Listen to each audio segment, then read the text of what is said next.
Bien, y si me están viendo bien y si me están escuchando y viendo bien, pues entonces yo creo que podemos comenzar de una vez.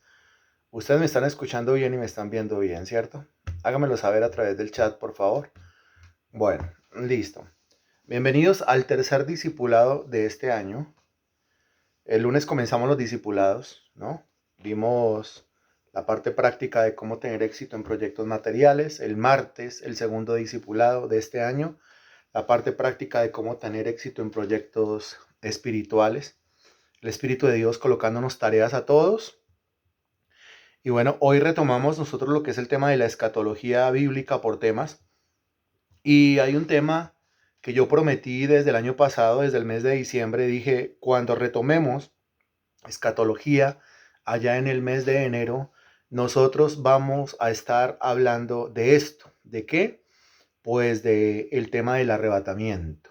Entonces, a partir de ese momento comenzamos nosotros a meternos en lo que es este tema tan importante, esta doctrina tan trascendental para la vida del cristiano, una doctrina clave, y nosotros todos debemos tener claro no solamente el asunto del presente siglo malo, y no solamente el asunto de las divisiones del presente siglo malo, y no solamente debemos tener claro cuál es el contexto de iglesia que a nosotros nos tocó, es decir, la iglesia de la Odisea, que es la iglesia tibia, que es la iglesia perezosa, que es la iglesia carnal, sino que al mismo tiempo, pues lo que viene, lo que sigue después de esta última división de la iglesia es el arrebatamiento de la iglesia.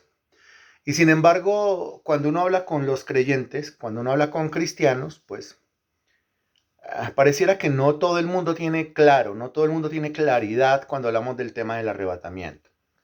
Entonces, pues eso es lo que comenzamos a estudiar nosotros a partir de este momento, los días jueves.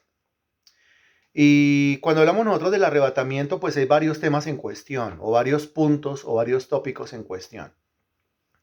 En primer lugar, cuando usted escucha hablar del arrebatamiento, hay unos y son predicadores importantes y que tienen mucha influencia sobre el cristiano, y ellos dicen que el arrebatamiento no existe, que la Biblia no habla del arrebatamiento, o sea que no hay tal cosa como el traslado de los creyentes de la tierra al cielo, y eso lo dice gente importante, ¿no? Por otro lado, usted va a encontrar algunos que dicen que no, que el arrebatamiento sí existe. Entonces eso es lo primero que nos toca revisar a nosotros. ¿Será que el arrebatamiento sí existe? ¿Sí está en la Biblia? Si yo le pregunto a usted, muy seguramente usted me responderá que el arrebatamiento sí existe, que el arrebatamiento sí es doctrina bíblica. El problema viene cuando yo le pediría, o si yo le pido a usted que me regale una cita bíblica que hable del arrebatamiento. Entonces, si le pido una cita bíblica que hable del arrebatamiento, comenzamos a titubear o comenzamos a tontear buscando nosotros citas bíblicas como que no están muy a la mano en la cabeza, como que si se nos pregunta acerca de la sanidad, rápidamente vamos por un versículo, como que si se nos pregunta acerca de la salvación, rápidamente vamos por un versículo, si se nos pregunta acerca de la provisión económica, rápidamente vamos por un versículo. Si se nos pregunta acerca del propósito o el proyecto, rápidamente vamos por un versículo. Pero si se nos pregunta acerca del arrebatamiento, como que comenzamos a tontear. Quizás lleguemos a un versículo o a varios versículos, pero la mente como que queda un poquitico trancada, un poquitico detenida, un poquitico atrofiada, porque no es capaz de llegar rápidamente a estos textos. Eso es lo primero. El arrebatamiento a la luz de la Sagrada Escritura, ¿es cierto o no es cierto? Ahora, no solamente este primer punto. Tome usted esta primera clase de este tema del arrebatamiento como una introducción a todo lo que tenemos nosotros que estudiar. En segundo lugar, usted encuentra a algunos que hablan de un traslado o de un arrebatamiento parcial. Y unos dicen eso es parcial y otros dicen no, eso es total. ¿Qué es eso del arrebatamiento total y qué es eso del arrebatamiento parcial? Los que hablan del arrebatamiento total, pues aceptan la doctrina del arrebatamiento y dicen, pues que antes de que venga la gran tribulación o en algún momento, la iglesia será arrebatada, pero totalmente. Los que hablan acerca del arrebatamiento o el traslado parcial dicen que solamente parte de la iglesia será trasladada de la tierra al cielo, solamente parte de la iglesia será arrebatada y el resto de la iglesia será dejada para que pase por una parte de la gran tribulación o por toda la gran tribulación. ¿Cuál de las dos posturas tiene razón? Usted de pronto va a decir la primera o la segunda.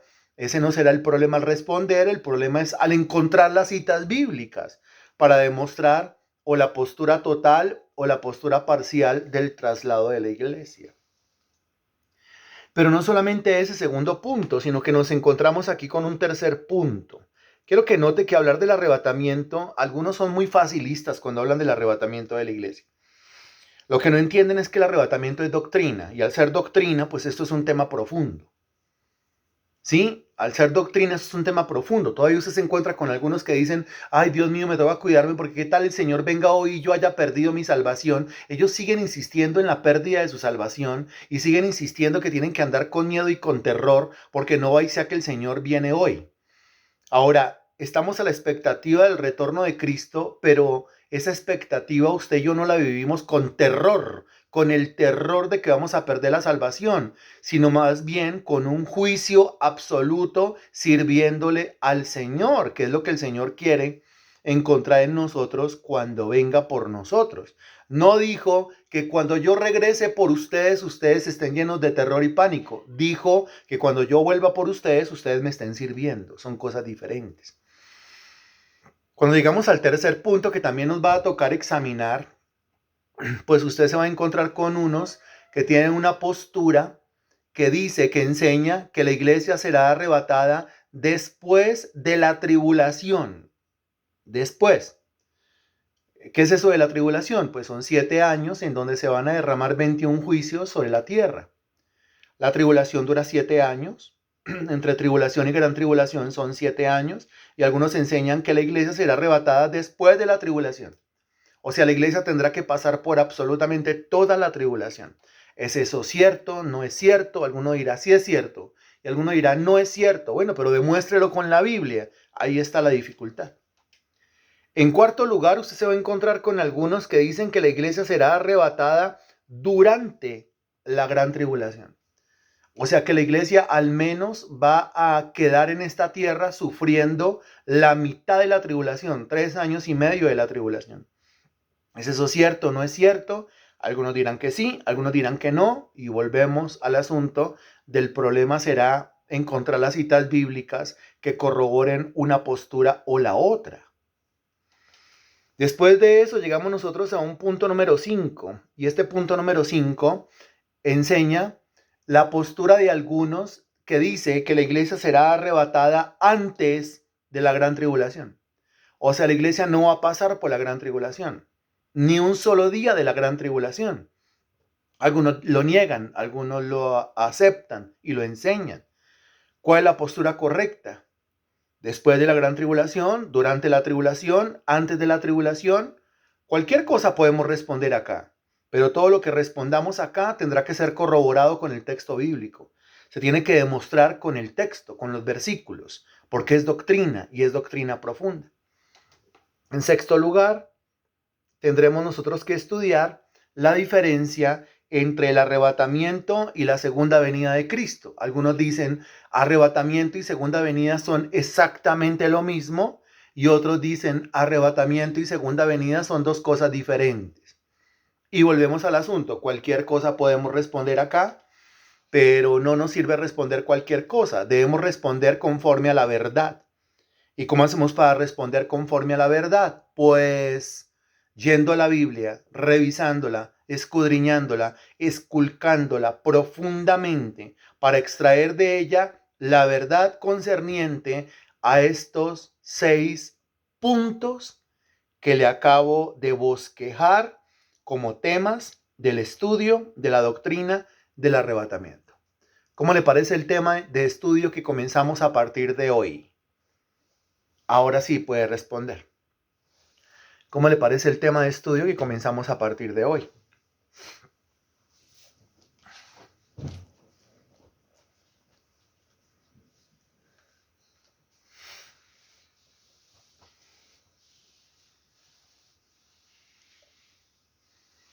Sí, tiene que ser profundo. No, tiene que ser profundo.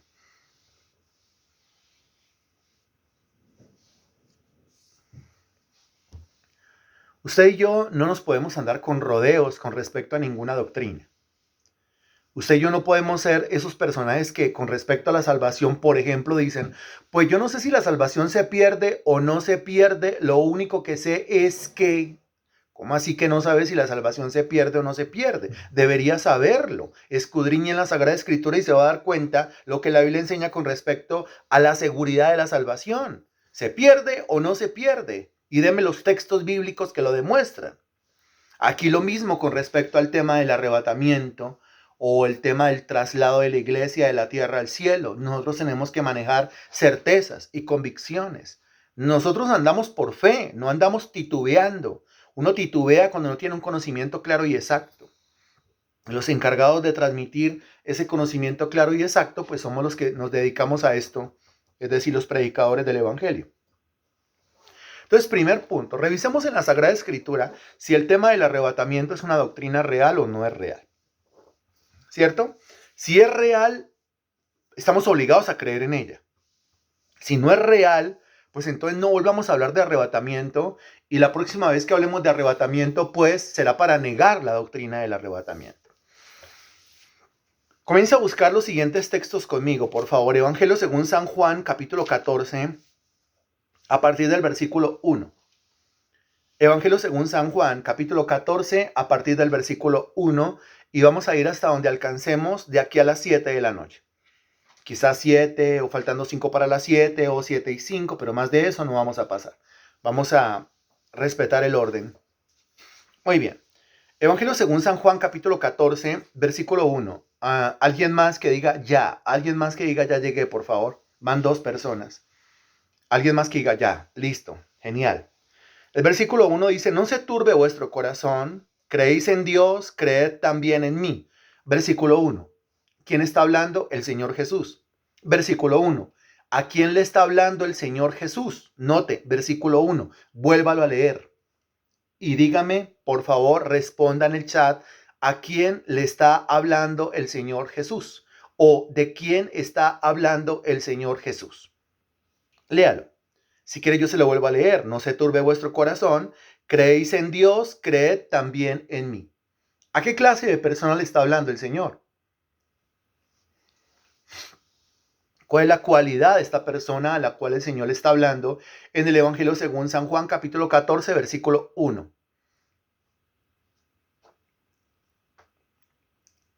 No hay respuesta correcta todavía. Tenemos que ser claros y exactos. Vamos a jugar el juego de la claridad y juguemos el juego de la exactitud. ¿A quién le está hablando? A ver, yo qué palabra encuentro ahí. Yo me encuentro con la palabra creéis en Dios, creed también en mí. O sea, la palabra que se debe usar ahí es la palabra creyente. ¿Quién usó la palabra creyente? Levante la mano quien en su respuesta usó la palabra creyente, porque si usted usó la palabra creyente, pues usted está en lo correcto, está leyendo correctamente y está interpretando el texto bíblico de manera correcta. No se turbe vuestro corazón, dice, creéis en Dios, o sea, son creyentes, creed también en mí, reitera que son creyentes. El Señor le está hablando en ese pasaje a creyentes. O sea, lo que usted encuentra a continuación, versículos 2 y 3 y siguientes, son palabras declaratorias del Señor Jesucristo con relación a gente que cree. Pregunta, ¿usted cree? ¿Usted cree en Dios? ¿Usted cree en Jesús? Porque es lo que se dice en el versículo 1. ¿Creéis en Dios? Creed también en mí. ¿Cree usted en Dios? ¿Cree usted en Jesucristo? ¿Cree usted en el Evangelio? ¿Cree usted en la Biblia? La Biblia y nada más que la Biblia, como lo dice una de las 5 solas de la Reforma Protestante. Sola Escritura. ¿Cree en la Escritura? ¿Cree que la Escritura es inspirada por Dios? ¿Cree que la Escritura es la palabra de Dios? ¿Cree que la Escritura es infalible? ¿Cree que la Escritura es inequívoca? ¿No se equivoca? ¿Es la revelación de Dios para nosotros? Si usted cree en eso, entonces el Señor Jesucristo le está hablando en este versículo a usted. Versículo 2 dice, en la casa de mi Padre muchas moradas hay. La casa de mi Padre. El Padre se menciona en el versículo 1, el Padre vuelve y se menciona en el versículo 2. Ahora pregunta, ¿cuál es la casa del Padre? ¿En dónde vive el Padre? también responda acertadamente sin titubeos. Sea claro, exacto y directo como quien lanza una jabalina. ¿En dónde vive el Padre? En la casa de mi Padre. ¿En dónde? En el tercer cielo. Excelente. ¿En dónde vive el Padre? Alguno puede hablar generalmente y decir en el cielo. Si le pido que especifique un poco más, usted dirá en el tercer cielo. Ok. En la casa de mi Padre, o sea, en el tercer cielo, muchas moradas hay. ¿Qué es una morada? Una casa, una habitación, un lugar para vivir. En la casa de mi Padre muchas moradas hay. Si así no fuera, yo os lo hubiera dicho. Voy pues, note lo que dice, a preparar lugar para vosotros. El Señor murió, resucitó y ascendió a los cielos, ¿sí? Y prometió, versículo 2, que se iba a la casa del Padre, tercer cielo, a preparar un lugar para vosotros. ¿Quiénes vosotros? Los mencionados en el versículo 1, un lugar para los creyentes. El Señor Jesucristo se fue a preparar un lugar en el tercer cielo, utiliza la expresión morada, para que los creyentes moren, para que los creyentes vivan, para que los creyentes habiten. Eso lo enseña el versículo 2.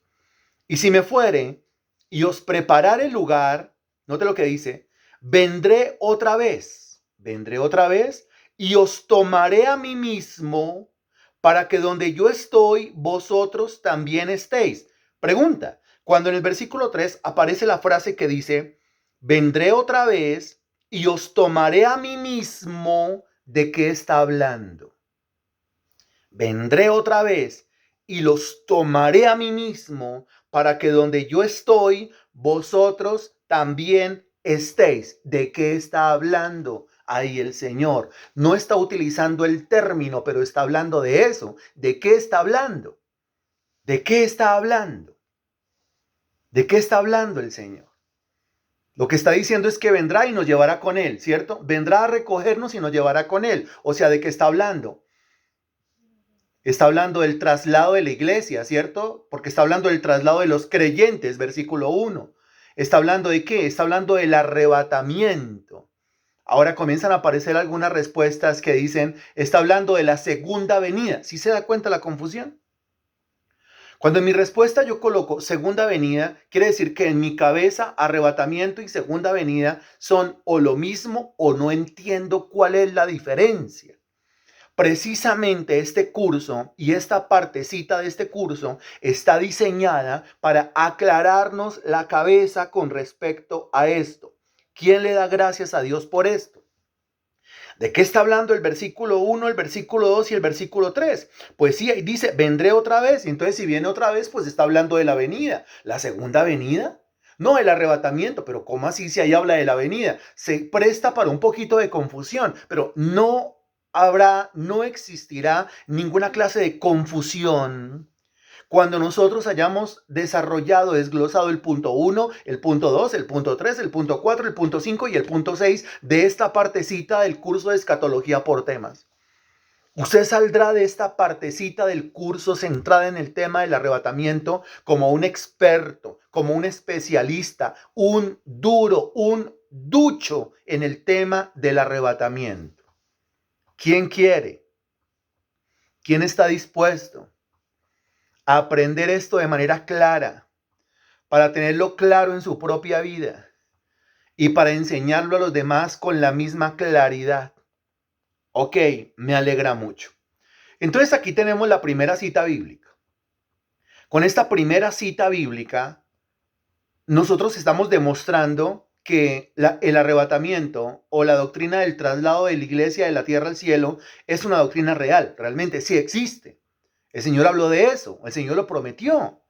Y la primera y la más importante de ellas, pues es esta, Juan 14, del 1 al 3. ¿Por qué es la más importante? Pues porque son las palabras dichas por la misma boca del Señor Jesucristo. Y el Señor con su propia boca y con sus propias palabras dijo, es que yo voy a volver por ustedes. Es que yo voy a volver por ustedes y me los voy a llevar a la casa de mi Padre. Eso es lo que está diciendo. Es que yo voy a volver por ustedes y los voy a llevar a vivir a esas moradas que yo estoy preparando para todos ustedes, a esos lugares que yo estoy preparando para todos ustedes. Entonces, para mí está claro que mi Señor, aparte de un montón de cosas que está haciendo en el tercer cielo, también está preparando lugar, está preparando morada y está preparando tabernáculo para mí. Y que apenas sea el tiempo propicio, el tiempo exacto, el tiempo preciso, el Señor va a volver por mí y me va a llevar a vivir con Él a la casa de mi Padre. ¿Quién lo cree? ¿Quién lo cree? Realmente lo que nosotros los creyentes, versículo 1, estamos esperando. Si eso ocurre, ya eso nos soluciona la vida. Bueno, estamos hablando de los creyentes, o sea, estamos hablando de aquellos que manifiestan con sus obras su fe, aquellos que le sirven al Señor Jesucristo. Lo que estamos anhelando nosotros con todas las fuerzas, aparte de cosas que ocurran aquí en la tierra, pero con más fuerza, estamos anhelando nosotros el retorno del Señor por su iglesia, la recogida de los creyentes, el traslado de los creyentes, el arrebatamiento de la iglesia. Esto no lo puede decir una persona que no cree en Dios, y no lo puede decir una persona que dice que cree en Dios, pero no lo demuestra con sus obras porque no le sirve a Jesucristo. Ojo que así como la Escritura dice que para mí el vivir es Cristo y el morir es ganancia, pues quite la palabra morir y coloque la palabra arrebatamiento o traslado y sería exactamente lo mismo. Para mí el vivir es Cristo y el traslado es ganancia. O para mí el vivir es Cristo y el arrebatamiento es ganancia. Pero el arrebatamiento es ganancia para aquella persona que ha dispuesto su vida para el Señor Jesucristo. Eso se tiene que entender claramente. Esa es la primera cita. ¿La tiene? Entonces, si yo le pregunto a usted, regáleme una cita bíblica que hable del arrebatamiento de la iglesia, que sea así contundente, en donde el Señor diga, yo vuelvo por la iglesia, yo vuelvo por los creyentes, yo me los llevo a vivir al tercer cielo, ¿cuál será esa cita que usted me va a regalar? Escríbala ahí, por favor, para que a nadie se le olvide. Es la primera, hay más, hay varias. Las vamos a revisar a continuación, pero esa es la más importante. Esa es la más clara, la más diciente. Entonces es Juan, capítulo 14, versículos del 1 al 3. Ok, ¿ya la tiene identificada? De pronto no memorizada, pero ya la tiene guardada en su cabeza. Que en Juan capítulo 14, versículos del 1 al 3, usted va a encontrar la cita bíblica más importante que habla del arrebatamiento o traslado de la iglesia. Ok, revisemos una segunda. Eso es Primera de Tesalonicenses, capítulo 4. Primera de Tesalonicenses, capítulo 4.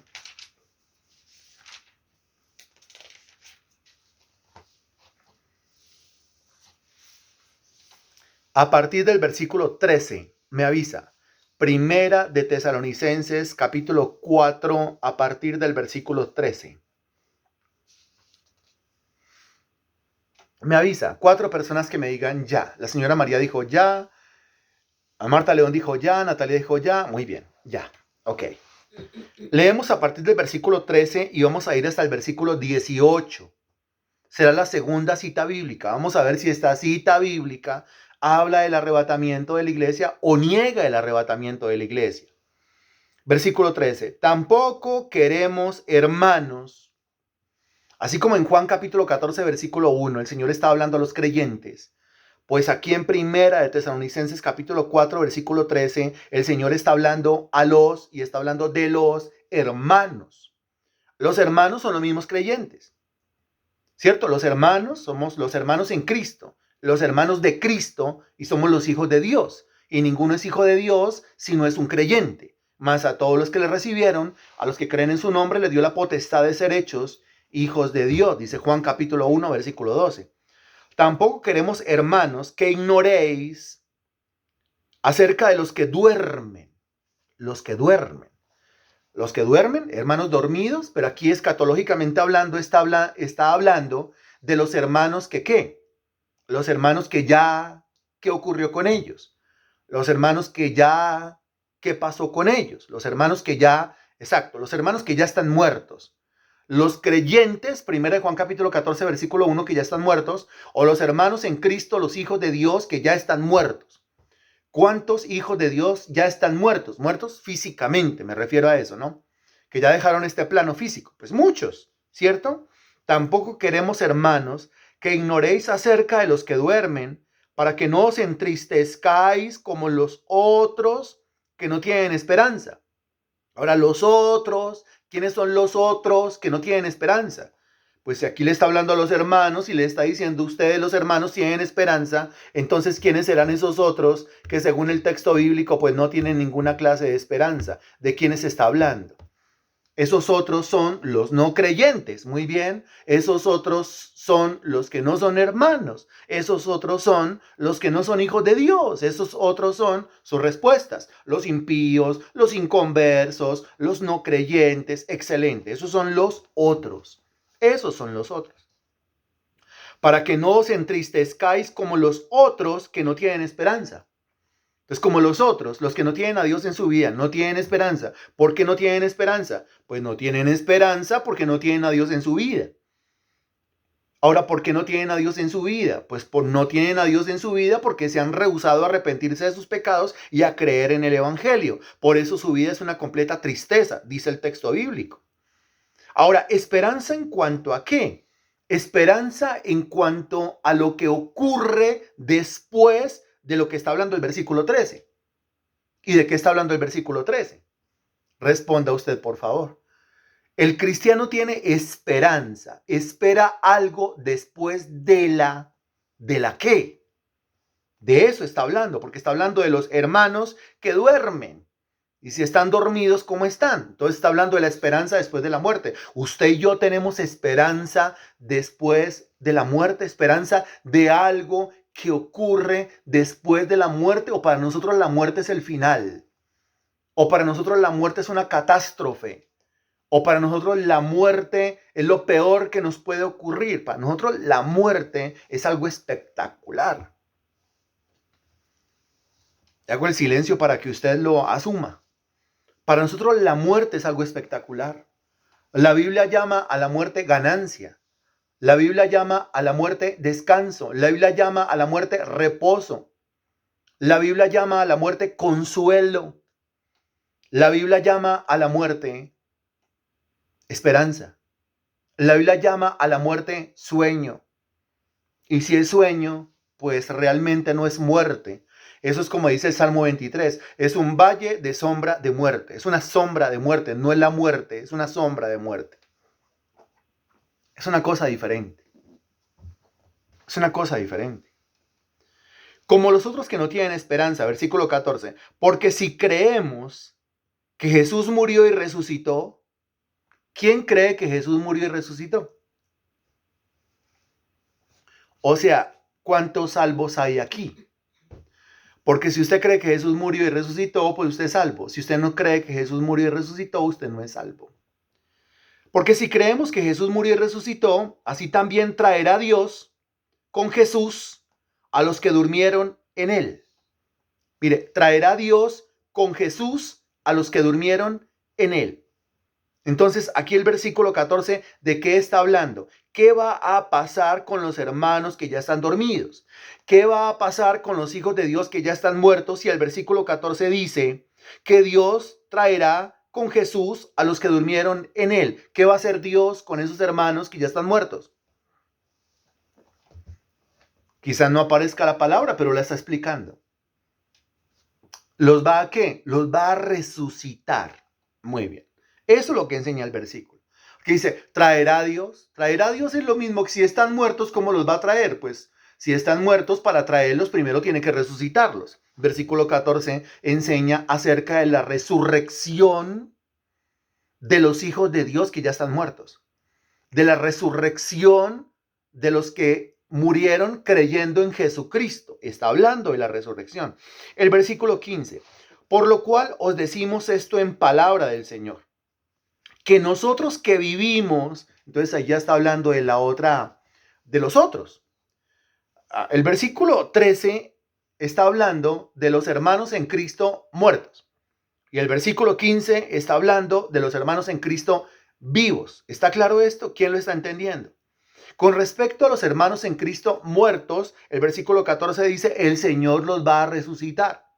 Y con respecto a los hermanos en Cristo vivos, dice que nosotros que vivimos, que habremos quedado hasta la venida del Señor. Y aquí otra vez aparece el concepto de la venida del Señor. De manera que si yo le pregunto a cualquiera, cualquiera me va a decir, está hablando de la segunda venida, pero es que ahí en ninguna parte aparece la expresión segunda venida. Ahí lo que dice es la venida del Señor y es lo mismo que ya revisamos en el Evangelio según San Juan, capítulo 14, versículo 1, versículo 2 y versículo 3. Aquí está hablando de una venida del Señor, pero el Señor viene por quienes, según el versículo 13, por los hermanos. El Señor viene por quienes, Juan capítulo 14, versículo 1, por los creyentes. El Señor viene por quienes, Juan capítulo 1, versículo 12, por sus hijos. O sea que aquí la doctrina no es la segunda venida, aunque se presta el texto para confundirlo con la segunda venida, pero está hablando es de la recogida o el traslado o el arrebatamiento de los creyentes, de los hermanos en Cristo. Dice el texto, nosotros que vivimos, que habremos quedado hasta la venida del Señor, no precederemos a los que durmieron.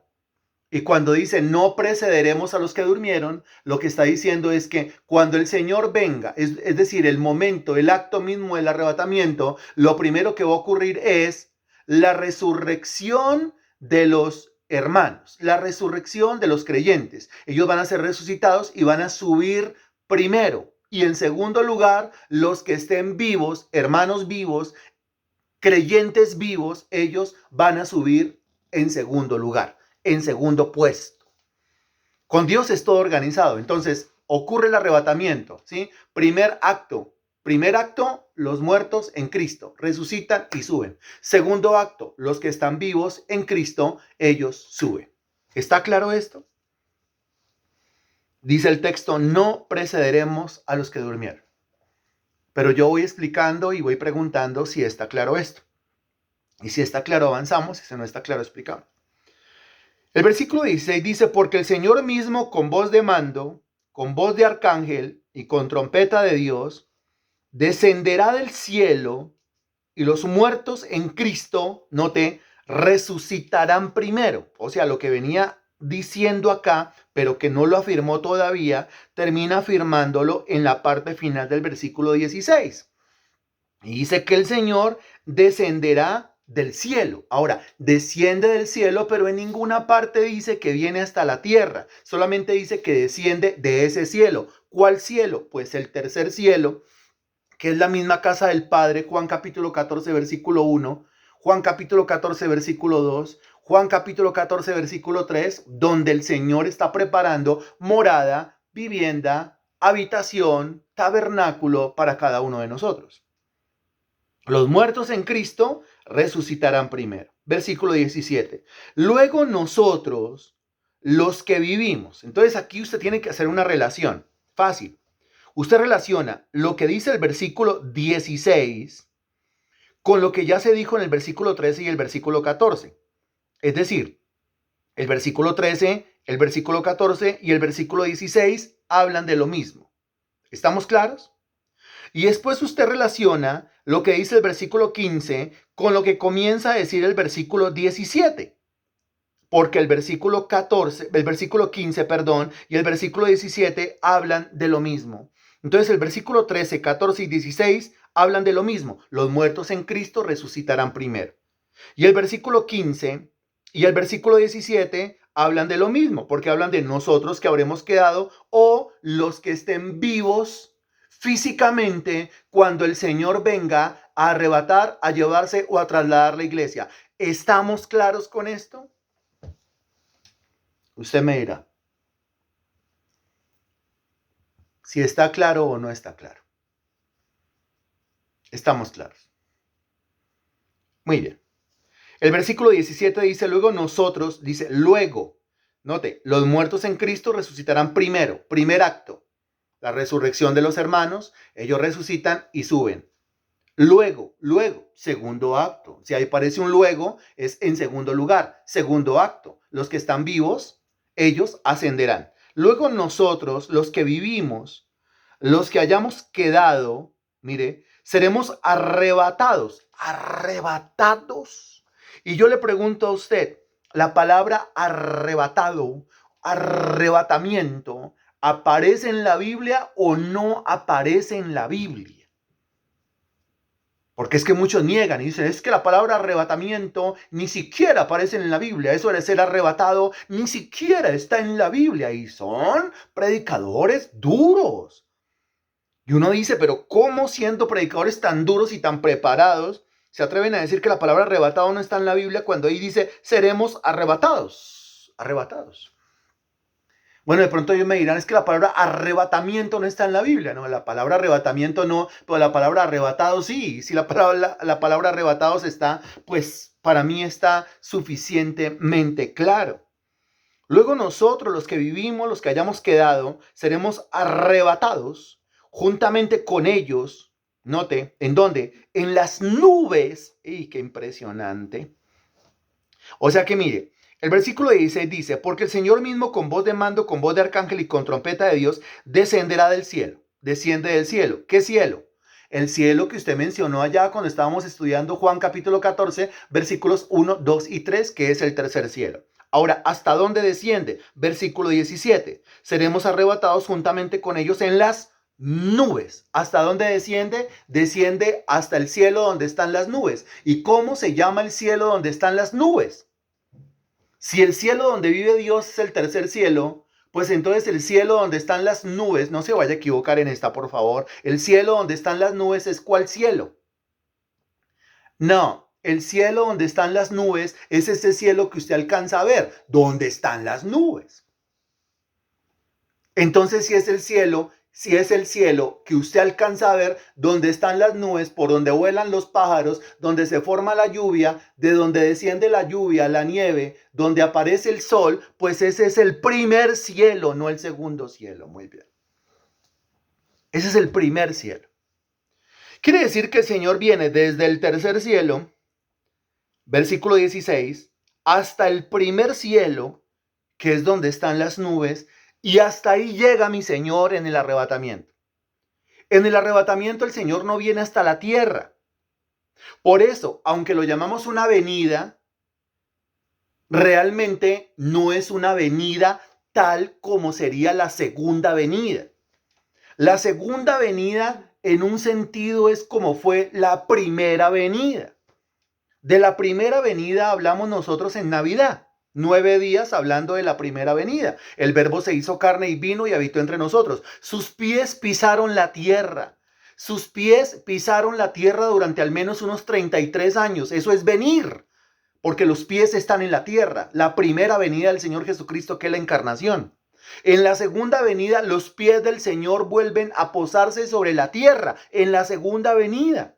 Pero dése cuenta que aquí los pies del Señor no se posan sobre la tierra. Aquí los pies del Señor llegan hasta las nubes. Y si llegan hasta las nubes, pues esta no es la segunda venida. Si llegan hasta las nubes, esta sí es una venida, pero viene hasta el primer cielo. El punto de encuentro con el Señor en el arrebatamiento es las nubes. El punto de encuentro con el Señor en el arrebatamiento es el primer cielo. El Señor dice, yo voy, nos vemos allá. ¿Dónde nos vemos? En las nubes. Ok, ahí nos vemos, Señor. ¿Quién lo está entendiendo? ¿Para quién está claro esto? ¿Para quién está claro esto? Tiene que quedar claro. Es necesario que esté claro. Bien, para 2 personas está claro. Para 3, para 4, para 5, para 6. Muy bien, clarito. Volvemos a leer el versículo 17 y dice, luego nosotros, los que vivimos, los que hayamos quedado, seremos arrebatados juntamente con ellos en las nubes para recibir al Señor, note, en el aire. O sea, más que hasta dónde viene el Señor, hasta las nubes, o sea, hasta el aire, o sea, hasta el primer cielo. ¿Cómo quiere que se lo diga? De 3 formas se lo puede decir. Hasta las nubes, hasta el aire, hasta el primer cielo. Hasta ahí viene el Señor. Para recibir al Señor en el aire. Y después dice, y así estaremos siempre con el Señor. Cuando dice para recibir en el aire, algunos pensarán, es que nosotros vamos, lo recibimos en las nubes y lo traemos a la tierra. No, no es así. No somos nosotros los que subimos a las nubes para traer al Señor a la tierra. Es el Señor el que viene hasta las nubes, ahí se encuentra con nosotros y nos lleva a ese lugar mencionado en Juan capítulo 14, versículos 1, 2 y 3. O sea, la casa de mi Padre, o sea, el tercer cielo, o sea, el lugar de las moradas, la habitación, el tabernáculo que el Señor ha preparado para nosotros. Por eso dice, y así estaremos siempre con el Señor. Eso de así estaremos siempre con el Señor, pues a mí me acuerda lo que acabamos de leer en Juan capítulo 14. Dice el versículo 3, y si me fuere y os prepararé el lugar, vendré otra vez y os tomaré a mí mismo, para que donde yo estoy, vosotros también estéis. Se lo repito, para que donde yo estoy, vosotros también estéis. ¿Y qué es lo que dice acá? Y así estaremos siempre con el Señor. Pregunta. Juan capítulo 14, versículos del 1 al 3. Y Primera de Tesalonicenses, capítulo 4, versículos del 13 al 18, ¿están hablando de lo mismo o no están hablando de lo mismo?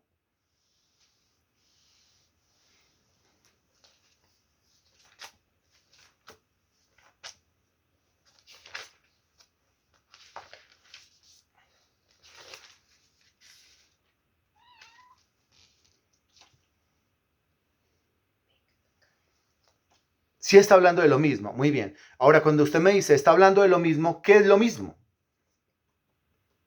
¿Qué es eso mismo de lo cual estos dos pasajes están hablando?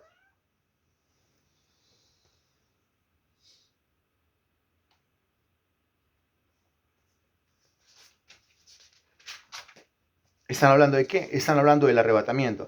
¿Por qué están hablando del arrebatamiento y no de la segunda venida? Porque está hablando del momento en el cual el Señor viene hasta dónde y no hasta dónde. Aclarémoslo.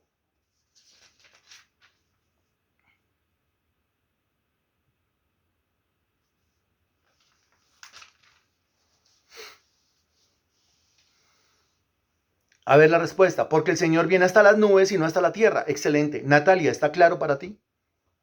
Porque el Señor viene hasta las nubes y en su segunda venida hasta la tierra. Muy bien, Germán, ¿está claro para usted? Porque viene hasta las nubes y no toca la tierra. Muy bien, ¿está claro para Pepe? Porque viene hasta las nubes y no a la tierra. Muy bien, Marta León, ¿está claro para ti? Me alegra mucho que esté claro. Ok. Quizás usted puede decir, bueno, pero esto yo ya lo sabía. Ok, entonces lo repasa. Y si no lo sabía, pues entonces reciba la información. Ahora si lo sabía y habían algunas partes como oscuras, como grises, pues entonces todo se comienza a aclarar. Esa es la idea, aclararlo todo. Siguiente cita bíblica. Primera de Corintios, capítulo 15, versículo 51. Primera de Corintios, capítulo 15, versículo 51.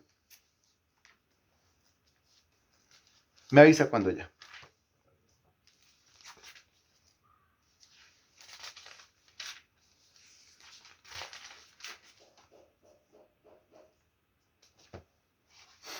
Ya. Muy bien. Excelente. Muy bien. Versículo 51 dice, he aquí os digo un misterio. He aquí os digo un misterio. Eso es un misterio. Alguna vez explicaba yo lo que es un misterio, según la Biblia. Un misterio es algo que no ha sido todavía, regáleme la respuesta.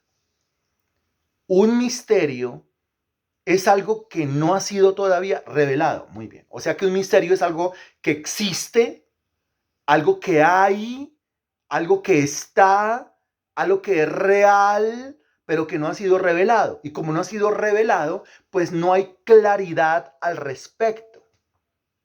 Ahora, mire lo que dice el apóstol. El apóstol dice, os digo un misterio. Si él me está diciendo el misterio, ¿qué está haciendo con el misterio?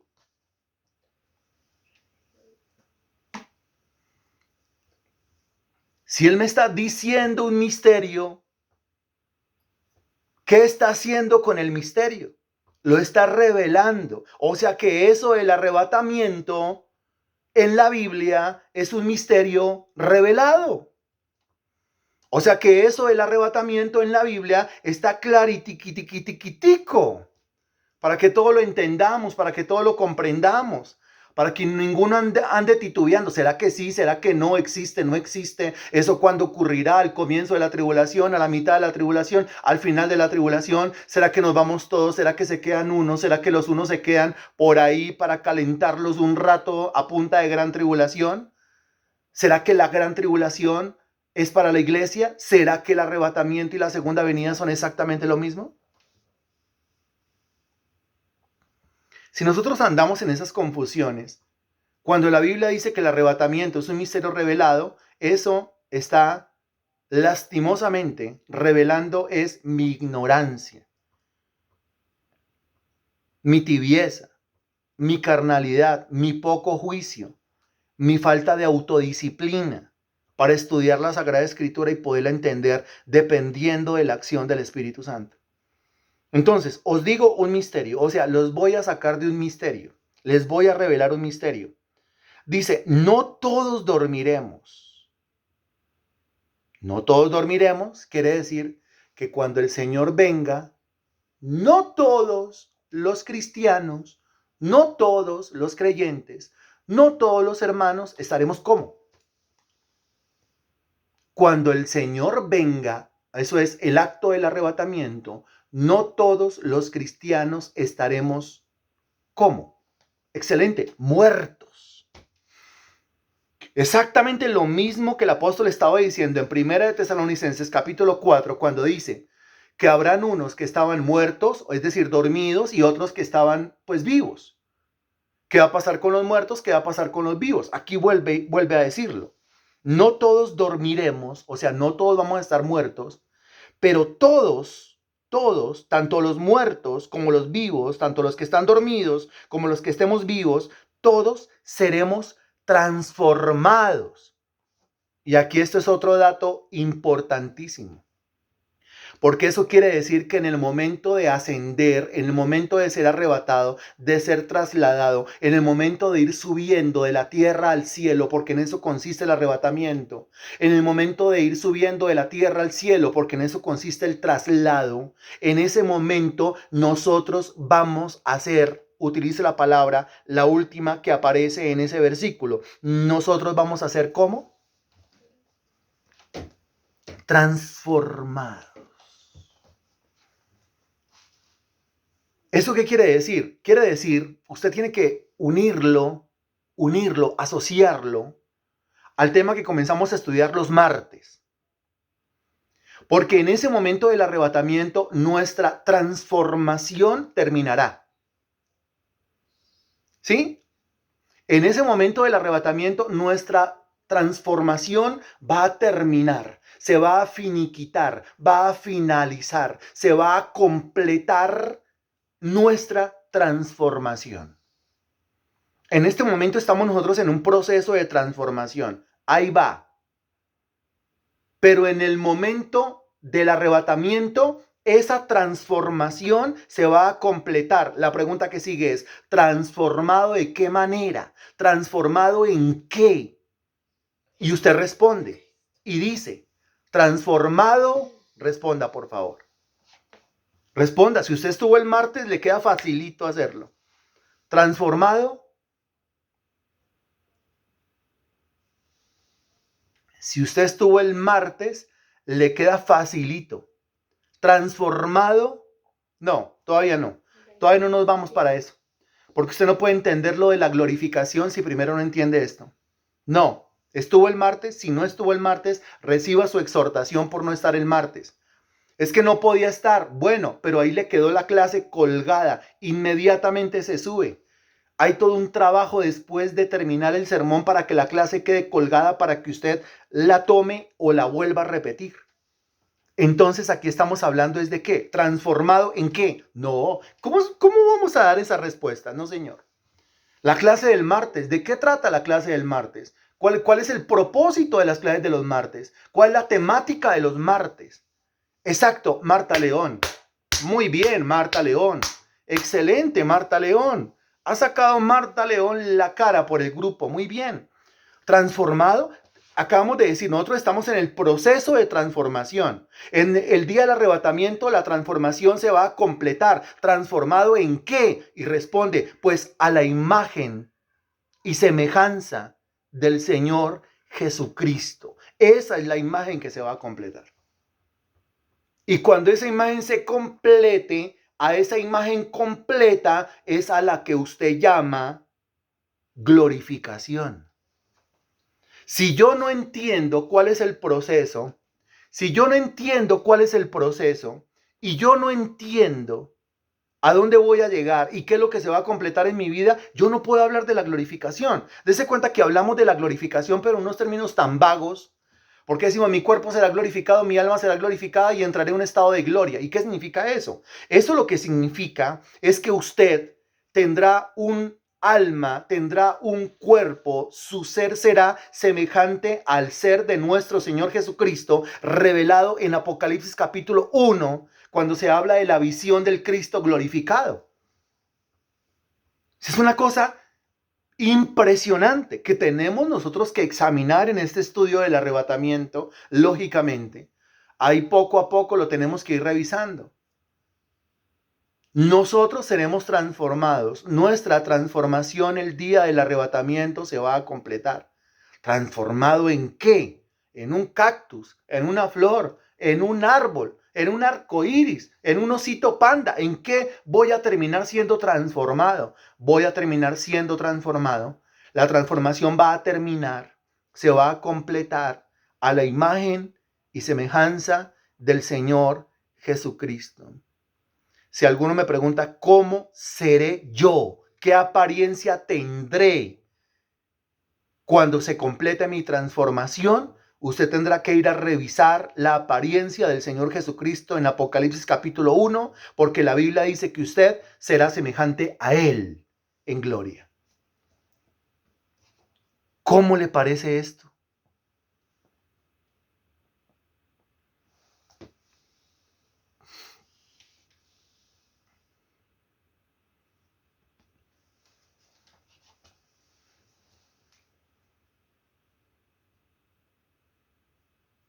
Gloria a Dios.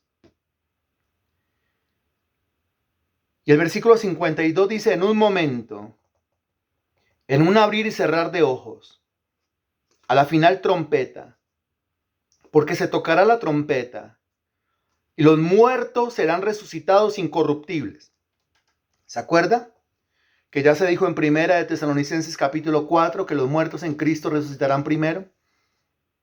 Y aquí se nos da un dato. Los muertos serán resucitados incorruptibles. O sea, ellos son resucitados ya con la transformación terminada. Y nosotros, o sea, los que estemos vivos, seremos transformados. O sea, la transformación habrá terminado. Su transformación ha terminado, Señor. Se encuentra en el estado de gloria. Y si está en el estado de gloria, ahora sí está apto, ¿para qué? Póngase a pensar.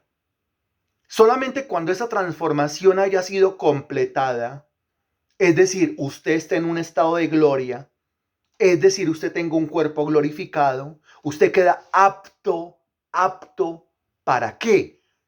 Póngase en modo imagen de arrebatamiento. ¿Apto para qué? Responda, por favor. Gracias.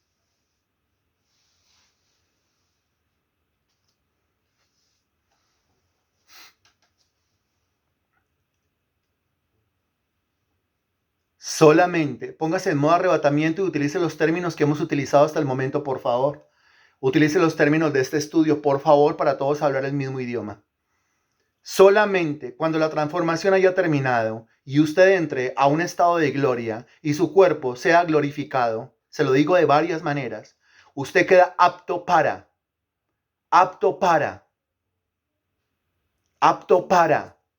Solamente hay una respuesta correcta, apto para. Utilice términos que hayamos utilizado en esta primera clase, apto para. Muy bien, Vivian, lo respondiste al principio. ¿Que alguien más? Apto para. Muy bien, apto para el tercer cielo. Ahora aquí yo le hago una pregunta. ¿Por qué apto para el tercer cielo? Luego, ¿qué hay en el tercer cielo? Luego, ¿quién está en el tercer cielo? Que para entrar al tercer cielo es necesario que yo sea apto. o que yo tenga unas condiciones especiales de gloria, pues donde habita Dios, muy bien. Ahora sí usted puede responder, pues para estar juntamente con el Señor. ¿Usted se acuerda lo que Dios le dijo a Moisés en Éxodo capítulo 3, cuando Moisés se estaba acercando a la zarza ardiente? ¿Se acuerda que Dios le dijo, Moisés, Moisés, quita el calzado de tus pies, porque el lugar donde tú estás, tierra santa es?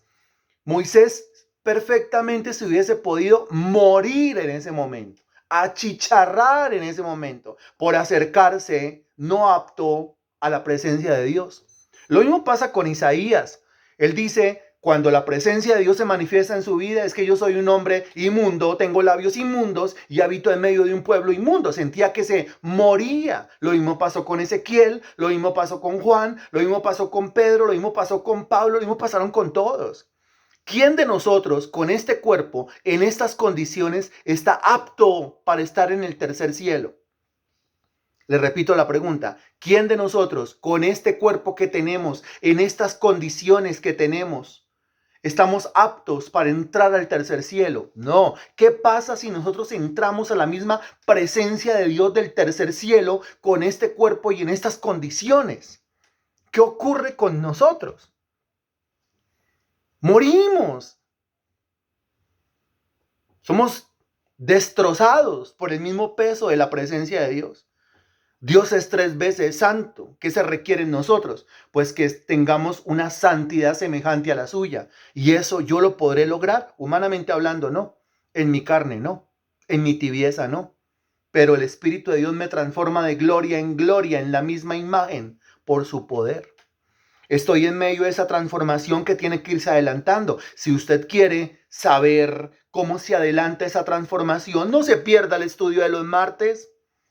Si usted quiere saber cómo crecer en autodisciplina o templanza o dominio propio, no se pierda el estudio de los lunes porque estamos metidos con eso.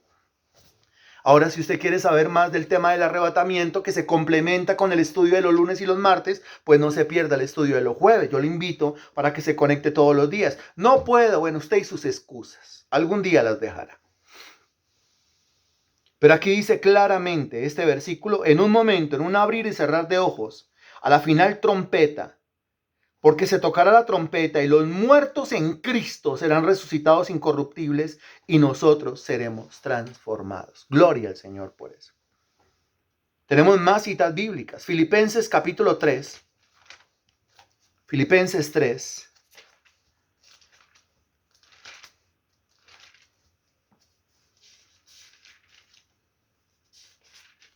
Versículo 20. Filipenses 3:20. Ya, 1, 2. ¿Alguien más? Filipenses 3:20. Alguien que me diga ya, 3, 4, listo. El versículo 20 dice, mas nuestra ciudadanía está en los cielos, de donde también esperamos al Salvador, al Señor Jesucristo. Pregunta, ¿usted está esperando que de los cielos venga el Señor, que es su mismo Salvador, el Señor Jesucristo? Y está esperando que venga de los cielos hasta los cielos, ¿no? No está esperando que el Señor venga y ponga sus pies aquí en la tierra, porque eso sería otro acto y otro momento. Aquí dice que los cristianos estamos esperando que el Señor venga, pero que venga hasta las nubes, que venga hasta el aire, que venga hasta el primer cielo. Eso es lo que enseña ahí. Y dice, nuestra ciudadanía está en los cielos. ¿Qué quiere decir? Pues lo mismo que el Señor dijo en Juan capítulo 14, versículos 1, 2 y 3, que el Señor nos iba a preparar lugar a nosotros allá. Y si nos está preparando a nosotros lugar allá, si ya hay un lugar preparado para mí allá, ¿yo de dónde soy? Si ya hay un lugar preparado para usted en el tercer cielo, ¿usted de dónde es? Entiéndalo así, le va a quedar claro si lo entiende así. Si el Señor ya le ha preparado un lugar a usted en el tercer cielo, ¿usted de dónde es? Pues usted del tercer cielo. Ya la papelería suya está lista. Esa papelería dice que usted es ciudadano del reino de los cielos, que su lugar de habitación es el tercer cielo, que allá hay unas moradas, unas habitaciones y unos tabernáculos para usted. Todo legal. ¿Usted a dónde pertenece? Usted pertenece al tercer cielo. ¿Gracias a qué? Gracias al sacrificio de nuestro Señor Jesucristo que hizo en la cruz del Calvario. Ahora el versículo 21 dice, el cual transformará, otra vez la palabra transformación, el cual transformará el cuerpo de la humillación nuestra. ¿Y cuál es el cuerpo de la humillación nuestra? Pues el cuerpo que tenemos. Este cuerpo nos humilla diariamente. ¿No ha sentido la humillación que le causa este cuerpo? Dígame sí, dígame no. ¿Ha sentido usted la humillación que le causa este cuerpo? ¿Ha visto usted la humillación frente al espejo? ¿Ha visto usted la humillación cuando le duele acá, cuando le duele allá, cuando el achaque? ¿Ha sentido usted la humillación con esa arruga, con esa cana, con ese kilo de más, con ese kilo de menos? ¿Ha sentido usted la humillación porque están los huesos? ¿O ha sentido usted la humillación por la obesidad? Este cuerpo nos humilla diariamente y entre más pasa el tiempo, este cuerpo se deteriora cada vez más rápidamente. Pierde su vigor, pierde su fuerza, pierde su energía, pierde su salud. Por eso la Biblia lo llama el cuerpo de la humillación nuestra, el cual transformará el cuerpo de la humillación nuestra para que sea semejante al cuerpo de la gloria suya. ¿Qué tal ese versículo? Para que sea semejante al cuerpo de la gloria suya. ¿Se acuerda que le estaba diciendo hace un rato cómo será usted en el estado de gloria? ¿Cómo será usted cuando acabe la transformación? ¿Qué apariencia tendrá? La apariencia del cuerpo en gloria de nuestro Señor Jesucristo. ¿Y dónde en la Biblia aparecen las características del cuerpo en gloria de nuestro Señor Jesucristo? Pues en Apocalipsis capítulo 1. Eso es lo que enseña. Usted será en espíritu como lo es el Señor Jesús, en alma como lo es el Señor Jesús y en cuerpo físico como lo es el Señor Jesús. Si tiene más dudas, comience a estudiar Apocalipsis capítulo 1. El cual transformará el cuerpo de la humillación nuestra para que sea semejante al cuerpo de la gloria suya, por el poder con el cual puede también sujetar a sí mismo todas las cosas. Ahora pregunta, estos dos versículos que hablan de la ciudadanía nuestra que está en los cielos, que de ese cielo esperamos que venga el Señor, y cuando el Señor venga transformará mi cuerpo, ya no será un cuerpo de humillación, sino un cuerpo de gloria. Este versículo y los demás están hablando o no están hablando de lo mismo.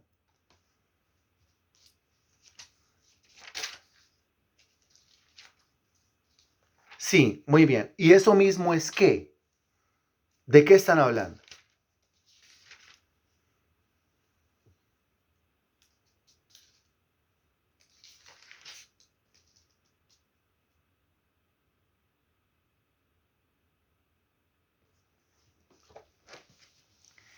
Del arrebatamiento.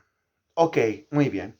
Pues este entonces fue el primer punto y con este primer punto y con estos textos bíblicos usted se acaba de dar cuenta y acaba de comprobar que la doctrina del arrebatamiento, que el arrebatamiento es doctrina que está en la Biblia y que hay muchos textos bíblicos que lo demuestran.